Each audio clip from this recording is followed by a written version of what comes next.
दत्तात्रेय महाराज की जय। चहुयुगी विद्यमान असलेल्या ज्या साधनदाता सर्वज्ञ श्री जगद्गुरु प्रभूंनी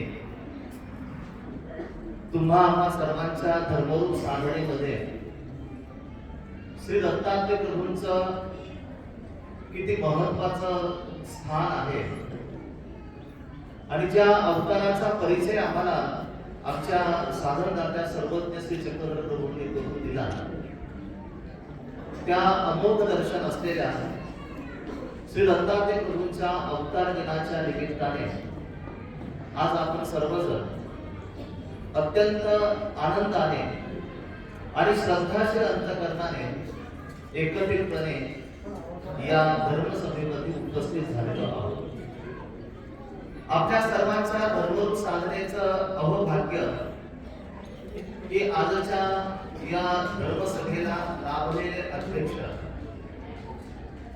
आपल्या या परिसरामध्ये ज्यांनी संपूर्ण आपलं आयुष्य खर्च केलेला आहे, आपल्या तपसाधनेच्या माध्यमातून या नाशिक प्रांतातील अनेक जे नामधारक आहेत, या नामधारकांच्या धर्मरूप साधनेला खूप काठी त्यांची लाभलेली आहे। असे सुकिना निवासी आचार्य प्रवर प्रातस्मरणीय गोपाल कुलभूषण श्रद्धेय श्री बाबाजी या व्यासपीठावर विराजित असलेले, ज्यांनी आताच आमचा मनोगत या ठिकाणी व्यक्त केला, तसं बघितलं तर ते आमच्या खानदेशचे, परंतु नाशिककरांनी तुमच्यामध्ये त्यांना ओढून घेतलं, असे आदरणीय श्रद्धेय परमपूजनीय महंत श्री सारंग बाबाजी, बाबाच्या समवेत उपस्थित असलेले श्रद्धेय महंत श्री आपला शास्त्री बाबाजी, या व्यासपीठावर विराजित असलेले वंदनीय श्रद्धेय सर्व संत महंत, समोर उपस्थित असलेल्या पूजनीय तपस्विनी माता, माझा सगळे संमित्र समोर बसलेले आहेत, तुमच्यामुळे माझा प्रवास झाला, माझा हाताने बांधून जायचं तुम्ही आम्हाला दिला, असे आमचे श्रीधर दादाचे आहेत, त्याप्रमाणे आमचे गिरीश दादा आहेत, त्याप्रमाणे आमचे आदरणीय श्रद्धेय पूजनीय श्री सर्वच आमचे सर्व गुरुबंधू या ठिकाणी उपस्थित आहेत। बंधूंनो, खऱ्या अर्थाने मानव पंथाचा प्रचार करणारे दोन महत्वाचे घटक पाहायला मिळतात। पहिला जो घटक आहे तो आमच्यासारखा, वेळेवर जायचं, उशिरा जायचं, दोन शब्द बोलायचे, टाळ्या घ्यायच्या, बाबा मिळवायचे आणि निघून जायचं। पण हा सुद्धा घटक प्रचाराचा महत्वाचा आहे। आणि दुसरा एक महत्वाचा घटक आहे की ज्याने आपले अध्यात्म साधना जोपासत असताना 12व्या शतकापासून आमच्या पूर्वासुरीने हे ब्रह्मविद्या शास्त्राचे साहित्यामध्ये गुंफून ठेवलेलं आहे। या साहित्याचा अभ्यास करून त्या साहित्यामध्ये लपलेलं जे तत्वज्ञान आहे, ते तत्वज्ञान तुम्हा आम्हा सर्वांपर्यंत पोहोचवण्याचं हे सुद्धा अत्यंत महत्वाचं काम आहे। याच्यासाठी साधना लागते, याच्यासाठी तप लागतं, भरपूर वेळ खर्च करावा लागतो, तासन तास एका जागी बसावं लागतं, आश्रमाला सोडावं लागतं, मनाला सोडावं लागतं, आवडी निवडी ज्या असतील त्यांना तिलांजली द्यावी लागते। आणि तेव्हा कुठे तो जो व्यक्ती आहे, तो व्यक्ती साहित्यिक निर्माण होतो।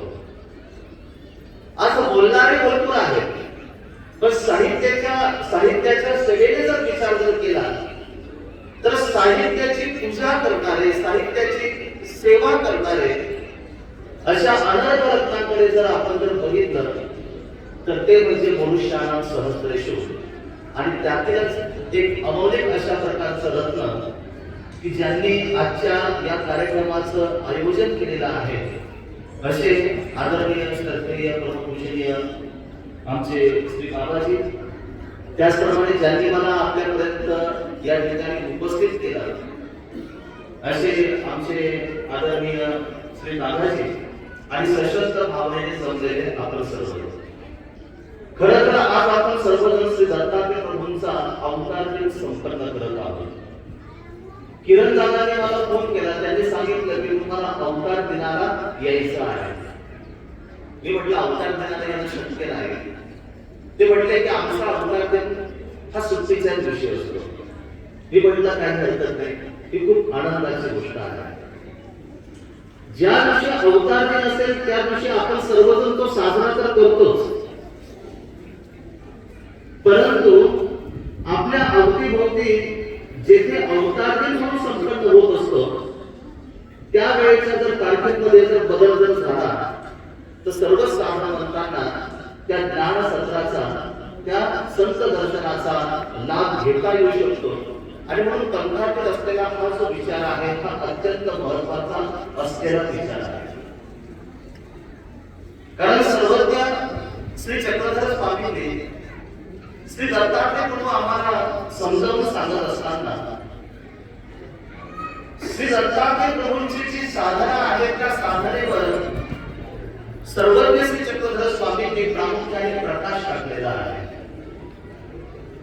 कारण परमेश्वराचे असे अनंत अवतार होतात. आमच्या ब्रह्मविद्या शास्त्रामध्ये असं म्हटलं जातं की एका जीवाला सुद्धा परमेश्वर अवतार धारण करतात.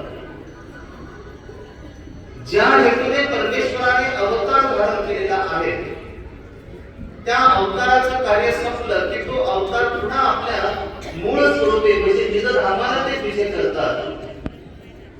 परंतु आमच्या श्री दत्तात्रय प्रभूंची विशेषता पाहत असताना जो युगामध्ये विद्यमान असलेला तो म्हणजे श्री दत्तात्रय प्रभूंचा हा अवतार की जो चारही युगामध्ये विद्यमान आहे.